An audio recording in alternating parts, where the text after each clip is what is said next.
안녕하세요. 반갑습니다. 믿음생활백서의 오일경 목사입니다. 여기 왜 이렇게 덥지? 네, 저희가 한 주 쉬고 또다시 믿음생활백서로 돌아왔습니다. 오늘 질문은요, 요청해주신 상담 내용은 편집요원 1, 제가 편송이라고 부르는 우리 친구의 사연을 들고 나왔습니다. 제가 한번 읽어드릴게요. 편집하면서 말씀을 보고 참 많이 은혜도 받고 하는데요. 그래서 그 은혜 받은 내용들을 가지고 삶에서 실천해야겠다는 다짐을 가지곤 합니다. 아시다시피 원래 그럴 만한 위인이 아니었는데 말이죠. 뒤에 근데 문제는 그 삶을 내가 내 삶에 적용하고 말아버리면 그만인데 다른 그리스도인들의 삶을 보고 정죄하고 비판하는 경우가 생기는 것 같습니다. 저건 저러면 안 되고 이렇게 해야 하는데 라는 마음이 드는 거죠. 함께 하나님 나라를 만들어 나가야 할 그리스도인인데 저렇게 해도 될까? 저러면 덕이 될까? 이런 생각들이 자꾸만 드는 것 같습니다. 다른 사람들을 평가하지 않고 말씀을 내 스스로에게 적용할 수 있는 방법이 있을까요? 편집요원님의 질문이었습니다. 답변 드립니다. 없습니다. 반가웠습니다. 안녕히 가세요. 네, 다음 시간에 만나요. 여러분, 우리가 어딘가에 가려고 할 때는요, 목적지가 어딘지를 정확하게 알고 가야 합니다. 그렇지 않으면 모르고 갈 때에 이상한 데, 내가 원하는 데가 아니라 이상한 데 가가지고 도착을 할 수가 있는 거잖아요. 그렇죠. 그래서 우리가 신앙생활을 할 때에도 가져야 될 분명한 어떤 목적지가 있어야 하는 건데요. 어떤 모습으로 내가 신앙생활을 했을 때 달라져야 하는가에 대한 정확한 나름대로의 그림을 가지고 있어야 됩니다. 성경적이고 건강한 그림을 가지고 있어야 돼요. 근데 그렇지 않으면 그걸 잘 모르게 될 때에 내가 신앙생활을 해서 더 이상해질 수가 있는 거예요. 무슨 얘기인지는 아시겠죠? 자, 오늘 이 편집요원님께서 해주신 이 질문은요, 사실은 성숙에 대한 내용이라고 보여집니다. 성숙에 대한 내용. 성장은요, 자라가는 거잖아요. 사람이 성장만 하게 될 경우에 어떤 일이 일어나냐면 비난하게 돼 있어요. 왜? 내가 성장하게 될 경우에 나의 탁월함으로 인해서 다른 사람들의 수준을 체크하게 되기 때문이요. 그게 내가 다른 사람들보다 높아졌다를 뜻하진 않아요. 근데 사람이라는 게 원래 뭐냐면 사람은 원죄 가운데에 비난하게 되고 평가하게 되는 게 기본적인 어떤 속성이 돼버린 거죠. 그래가지고 이 자기는 제대로 열심히 잘 살아가지 못하더라도요, 다른 사람의 삶을 보고 그 삶에 조언을 하는 것은 거의 대부분이 한 가지 두 가지는 다 할 수 있습니다. 왜냐? 훈수 두는 건 쉽거든요. 남의 인생의 수를 보는 건 쉬운 거예요. 근데 자기 인생의 수를 보는 건 어렵습니다. 그래서 성장하게 됐을 때 기본적으로 이 사람들이 뭘 보여주냐면 자기들이 가진 특별함에 대한 부분에 묵상을 해버렸기 때문에 남을 비난하거나 공격하거나 미성숙한 반응을 보이게 되는 거죠.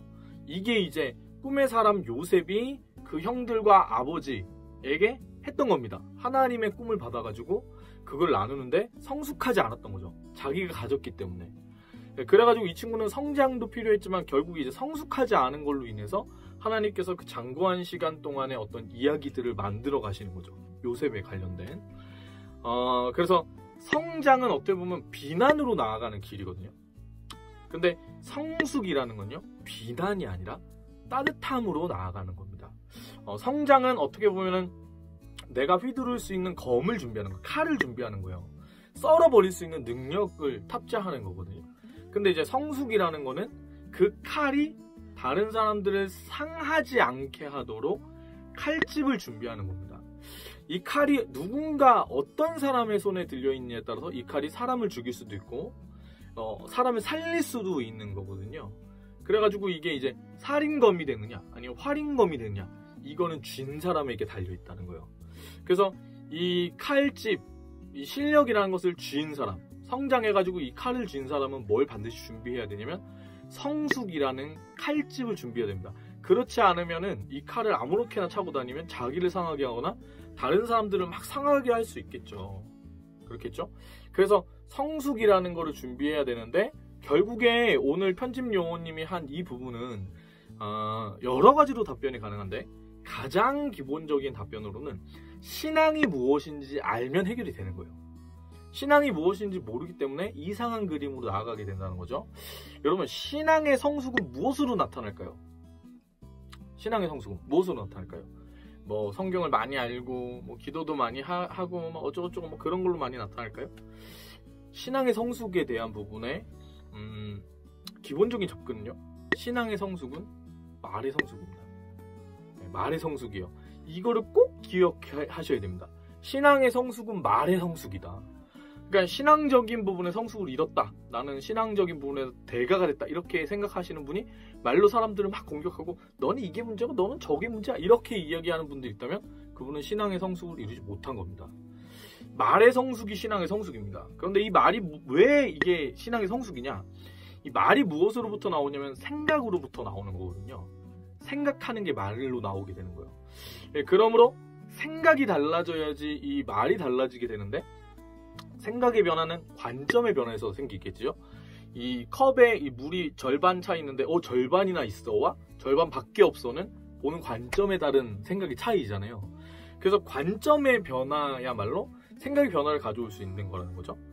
그래서 이 관점의 변화가 생겨야 되는데, 이 관점의 변화는 신앙적인 관점에서는 뭐 어떻게 해서 관점이 변하게 되는 거냐면 말씀으로 인해서 우리의 삶의 생각의 그 관점이 달라지는 거죠. 내 관점을 가지고 있다가 구원받았을 때 하나님 말씀 가운데 내가 뭘 습득하게 되는 거냐면 하나님의 관점을 습득하게 되는 겁니다. 이걸 뭐라고 할 수 있냐면 지혜라고 할 수 있죠. 그럼 이 지혜, 이 하나님의 관점은 어떻게 습득이 되는가? 하나님의 말씀으로 인해서 얻을 수 있는 겁니다. 그래서 성령께서는 우리 가운데 보혜사로 오셨을 때 진리의 영으로 오셔서 말씀을 깨닫게 하시는 영으로 우리 가운데 역사하시는 것이죠.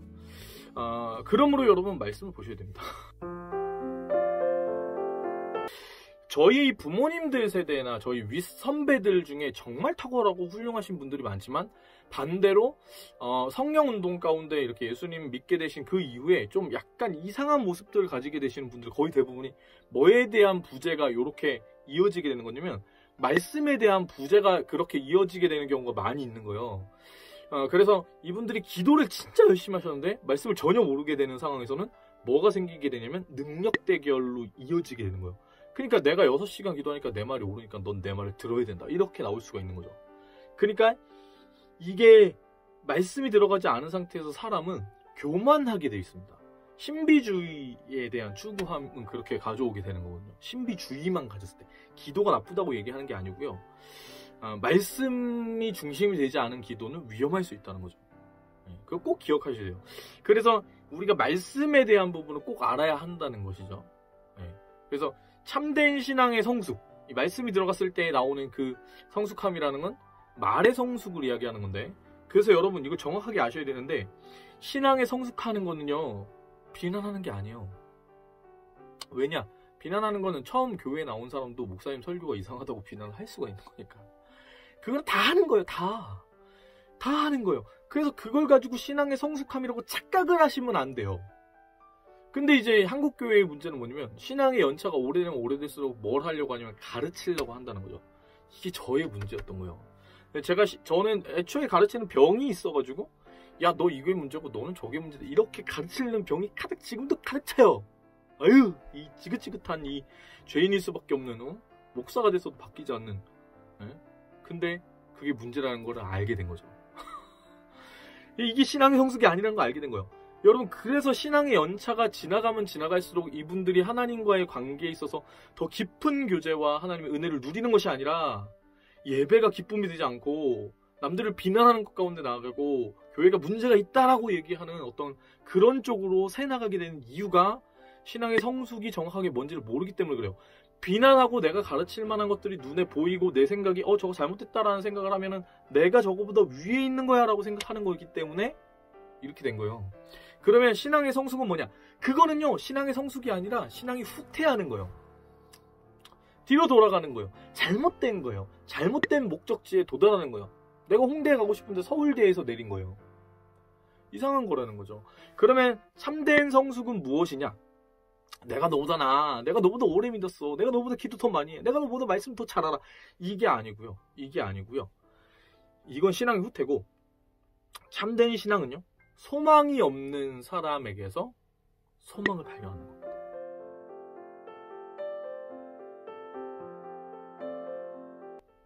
참된 신앙은요, 그 사람의 과거로 인해 그 사람을 판단하지 않고 그 사람 안에서 하나님의 가능성을 발견하는 것이 참된 신앙이에요. 그러니까 누구나 다 욕하는 어떤 한 사람이 있어요. 이 사람에게서 그래도 이 사람에게 하나님께서 역사하실 수 있을 것 같아 라고 말할 수 있는 그게 믿음이라는 거예요. 그게 믿음이라는 거예요. 일단 이걸 아셔야 돼요. 이게 참 얘기할 수 있는 여러 가지가 있는데 참 어렵죠. 참 어렵죠. 그래서 이 참된 신앙을 가진 사람은요, 비난하게 되는 사람이 아니에요. 결국에 이제 우리가 아이고 힘들어. 결국에 이제 우리가 이렇게 보면은 예수님을 닮는 것이 신앙의 성숙이잖아요. 예수님과 교제하는 것이 신앙입니다. 하나님과의 사귀는 것이 신앙이죠. 그래서 닮아가게 되는 것인데, 우리 예수님 어떤 분이셨냐면, 주님은 어떤 분이셨냐면, 이 세상에 소망이 없다라고 아까 제가 말했던 그런 사람들 가운데 찾아가셔서 그들이 나 하나님한테 버림받았나 봐. 나 하나님의 자녀가 아니야. 하나님 날 미워하셔 라고 생각하는 그 사람들에게 아니야. 너희가 하나님의 자녀야. 하나님 너를 사랑하셔 라고 고백하면서 그 무너진 삶이 다시 일어서게 하신 것이 예수님께서 하신 것이죠. 문둥병자는 여러분 하나님께로 버림받은 사람들이었습니다. 근데 그 문둥병자가 찾아왔을 때 예수님이 손으로 그에게 대사 일부러 명하셔서 그 병을 치유해 주시죠. 손으로 댄 게 결국에 무엇을 뜻하면 그 사람 마음 가운데 있는 그 나는 사람들이 나를 사랑하지 않고 나도 나를 사랑할 수 없고 하나님이 나를 버리셨다. 하나님 정말 나를 사랑하시는가? 하나님마저도 나를 버리셨다라고 말하는 그 마음의 병에 손을 대신 거예요. 아무도 자기 몸에 손을 대지 않았거든요. 그게 예수님께서 하신 거예요. 그러니까 신앙이 성숙한 사람은 소망이 없는 사람 가운데 나아가서 너는 소망이 있어라고 말하게 되는 것이, 그러니까 사람을 죽이는 말을 하는 게 아니라 사람을 살리는 말을 하는 것이 신앙의 성숙을 가진 사람이에요. 여러분 소망을 가지셔야 돼요. 그 소망, 그 꿈을 꾸셔야 돼요. 예수님 같은 사람 되고 싶습니다. 물된 동산과도 같은 사람, 시냇가에 심은 나무와도 같은 사람이 되어서 사람들이 와가지고 그 물된 동산 가운데에 쉼을 얻고 지혜를 얻고 평안을 얻고 돌아가게 하는 사람이 돼야 하는 것이죠. 그것이 신앙의 성숙임을 알게 되면 비난에 멈추게 돼요. 그게 첫 번째 접근이고요. 두 번째로는 복음을 알아야 됩니다. 복음이라는 게 지금 이 자리에서 설명하기 좀 어렵고, 쉽게 얘기하면 복음이라는 거는 내가 하나님 자리에 앉지 않는 거예요. 복음은 뭐냐면은 내가 하나님 자리에 앉는 것이, 이게 뭐냐면 죄거든요. 하나님 자리에 앉는 것이 죄예요. 여기서 내려와서 이 자리에 있는 거예요. 내가 있어야 될 그 자리에 있어서 하나님이 하나님 되시도록 인정하는 것이 복음이거든요. 네. 그러면은 결국에 이제 생각을 해보는 거죠. 죄가 하나님 자리에 앉는 건데 왜 판단이 일어나냐면 내가 하나님 자리에 앉았기 때문이죠. 네. 그래서 원래는 이게 어쩔 수 없어요. 우리는 아직 이 세상 가운데 있고 완벽하게 변화받은 사람들이 아니잖아요. 그래서 저는 약간의 비난하는 마음이 드는 것 자체까지는 어쩔 수 없다고 생각해요. 근데 그 다음에 우리가 그 사람을 위해서 어떻게 기도하는가, 그리고 그 사람에게 나가서 실제로 거친 말로 험담을 하는가, 아니면 그 사람을 향한 사랑하는 마음이 없이 그냥 비난하는 마음만 가지고 있는, 이런 부분이 더 중요하다고 생각을 해요. 일단 원리적으로 이론적으로만 따지면 판단이 일어나는 것은 우리가 하나님 자리에 앉았기 때문에 판단을 하는 거죠. 우리가 우리의 자리에 앉아서 하나님을 바라보게 됐을 때 이 판단은 하나님께서 하시는 거니까 우리는 그냥 기도하면 돼요. 근데 이 잘못된 행실 가운데 살아가는 사람들을 보면서 우리가 이렇게 올라오는 이유는 두 가지로 볼 수 있는데, 당연히 그럴 수 있고 그게 일단 첫 번째고, 두 번째는 뭐냐면 우리가 하나님 자리에 앉았기 때문에 판단을 한다는 거예요. 그래서 이건 복음을 알아야 돼요. 이 복음 관련된 부분은 제가 영상에서 굉장히 많은 부분 이렇게 이야기를 했기 때문에 그 부분들을 좀 찾아보시면 도움이 될 겁니다. 세 번째는 뭐냐면 우리가 겸손할 수 있는 것은 결국에 그 복음을 아는 부분과 연관성이 있는 건데, 우리가 할 수 있는 부분이 아니에요. 인간은 먼죄 가운데 이미 그 죄범한 영혼이 더럽혀져 있기 때문에 비난하고 그렇게 나아가고 정죄하는 것이 어떻게 보면 당연한 부분이거든요. 그래서 그 부분이 해결이 되려면 두 가지가 여기서 또 선행이 되는 건데, 하나는 뭐냐면 자기가 죄인이라는 걸 알아야 돼요. 복음이 우리에게 기쁜 소식이 되지 못하는 이유는 내가 죄인됨을 알지 못하기 때문이거든요. 그래서 내가 죄인됨을 절실히 정말 처절하게 느끼면 다른 사람은 비난 못하겠죠. 생각해보세요, 여러분. 내가 100만 원 빚졌는데 10,000원 빚진 사람한테 뭐라고 할 수가 있어요? 그러니까 사람이 그 자기가 죄인이라는 걸 모르면 비난하는 거예요. 그리고 두 번째는 뭐냐면 예수님을 만나게 될 때 그 예수님의 겸손을 우리가 배우게 되거든요. 근본 하나님의 본체이시나 동등됨을 취하지 아니하시고 이 땅 가운데 오신 우리를 위해 사랑으로 오신 그 주님의 겸손이 우리 가운데 오게 되는 거예요. 그 겸손은 사랑이거든요. 사랑이에요. 그래서 산상수를 보면 오른뺨을 딱 맞았어요. 근데 여기서 제가 아까 말했던 것들이 동시에 일어나요. 뺨을 맞았으면 왜 때려 이 자식아 이렇게 나와야 되는데 뺨을 맞았는데 왼뺨을 대는 거잖아요. 아파. 왜 되죠? 이걸 왜 될까요? 이걸 왜 돼요? 싸워야 되잖아. 근데 왜 돼요 이거를? 왜 되냐면 오른뺨을 때렸을 때 이 사람이 나에게 오른뺨을 때린 이유가 있겠지. 자, 왼뺨도 때려. 때린 이유가 있는 거잖아. 그런 거예요, 여러분. 판단을 하지 않을 때에만 일이 일어납니다. 그리고 그 사람에 대해서 관계성 안에서 그 사람의 어떤 악의가 아니라 나와의 관계 안에서 이 사람의 어떤 행동에 근거가 있을 거다라는 생각을 해야지만 왼뺨을 내밀 수 있는 거예요. 오리를 가자 하면 심리를 가준다. 겉옷을 달라 하면 속옷을 준다. 이것도 마찬가지거든요. 그 대상에 대한 사랑이 있다면 내어주고 함께 해주는 거거든요. 네. 왜 또 더 가자 해. 넌 너무 항상 나한테 과한 걸 요구해. 이렇게 얘기하는 게 아니고 가자고? 그래 가자. 그게 기본적인 거예요. 그래서 원래 복음이 들어가면요 생각이 복잡한 게 사라져야 돼요. 복음이 들어가면 뭐가 되냐면 바보처럼 될 수밖에 없어요. 물론 여러분 세상 가운데 있는 어떤 현상에 대해서 예를 들어서 차별금지법 이거 잘못된 겁니다. 그리고 지금 나오는 요 코로나 때문에 나오게 되는 정부가 지금 발표한 그런 것들 이건 역차별이죠. 기독교에 대한 역차별이죠.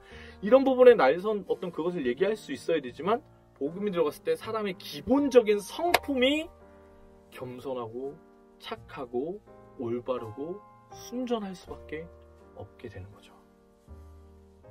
이거 얘기할 게 너무 많아가지고 근데 편성우님은 어차피 이런 얘기를 많이 들었으니까 이 정도 얘기하면 그냥 잘 알아차릴 거예요. 그 제일 큰 게 딱 그거예요. 저도 되게 그런 사람이었는데 지금도 그런 병이 있는데 목사여서 뭐 어쩔 수 없는 거기도 하고 그런데 날마다 이제 제가 보게 되는 게 뭐냐면 다른 사람이 문제라고 옛날에 생각했는데 점점 시간이 가면 갈수록 바울이 고백하는 그 고백이 제 고백이 되는 거예요. 내가 죄인이구나. 내가 죄인 중에 괴수요. 문제는 다른 사람이 아니고 나인 거예요. 나. 내 안에 있는 그 죄된 본성으로 인해서 내가 진짜 죄인인데 내가 누구한테 뭐라 하겠어요. 그걸 알게 되는 게 은혜더라고요. 네. 참된 여러분 복음의 그 은혜 가운데 나가게 되길 원합니다. 제가 지금 이 영상에서 이렇게 답변 드린 부분이 극히 일부분에 불과해요. 그래서 이 부분이 좀 살짝 오해의 여지가 있긴 하지만 그래도 대략적인 부분에 있어서 설명이 좀 잘 된 것 같긴 해요. 물론 이제 제가 이 부분에 이거 질문을 받고 나서 약간 즉문즉답 같은 형태로 지금 답변을 드리는 거여서 이거는 타이핑을 쳐가지고 준비하지 않았거든요. 그래서 좀 약간 복잡하게 이렇게 얽히고 설킨 것 같긴 하지만 영상 보시는 분들이 제가 무슨 얘기를 하고 있는지는 아실 것 같아요. 네. 신앙의 성숙은 예수님을 닮아가는 것인데 그 예수님은 이 사람이 세리이건 창녀이건 이 사람이 제가 무엇이건 상관없이 이 사람들을 사랑하셨다는 거죠. 여러분 그 믿음의 성숙이 이루어지는 저와 여러분 되셨으면 좋겠습니다. 그 성숙을 붙잡을 때 우리 안에 남들을 향한 비난이 아니라 사랑으로 나아가게 되겠죠. 네. 그렇게 하나님 예수님의 그 모습을 비추어줄 수 있는 저와 여러분 되길 소망합니다. 여러분의 믿음 생활을 여러분의 믿음 생활을 응원합니다. 네, 광고를 드리자면 이 믿음 생활 백석 가운데 여러분 신앙적인 관점에서 어떤 그 질문을 가지고 계신 부분들이 있다면 해주시면 저희가 신앙적인 부분의 답변들을 드릴 수 있도록 하겠습니다. 여러분 이제 주말입니다. 이 신앙 믿음 생활 백서가 이 토요일 11시에 요즘에 올라가고 있는데 주일 예배 이 코로나 바이러스 때문에 이제 정주 예배 말고 나머지 다 이제 모임을 가지지 말라고 하는데 점점 더 여러분 예수님 믿기가 어려워지고 있죠. 지금 이 순간 어쩌면 하나님께서 우리에게 사인을 주시는 겁니다. 여러분의 믿음 한번 점검해 보셔야 하는 시기라는 거죠. 어떤 믿음 가지고 계십니까? 예수님을 더 사랑하고 더 닮아가는 여러분들 되시길 축복합니다. 사랑합니다. 축복합니다. 와.